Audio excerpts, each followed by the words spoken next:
All right, guys, welcome back again. So the next step is we want to see the sellers in this case, because our direction we want to trade in is the buyers. We want to see the sellers fade out. And what's the concept of fading out the sellers momentum? Let's go to the screen so I can show you what the concept of fading this momentum is. So back to the Bitcoin chart. All right. So we go back to the 4-hourly time frame.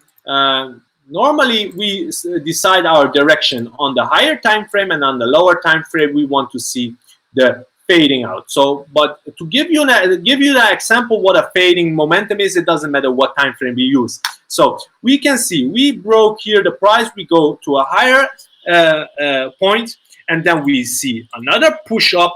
But this is not a real breach, because this buyer is not able to keep the price higher, so it turns again. So this is not a real breach. So the guy sitting here is not a real big boy. Yeah. So this is a fake one. All right. So still, this buyer is in charge. Still, this is the breach. We want the sellers to come at least as down as low as possible to step in with a good buy. But we want them to see being faded. They have to be fade completely, lose their strength. We can see the seller step in from this point, making a lower low, making a lower high, making a lower low, making a lower high, and again making a lower low.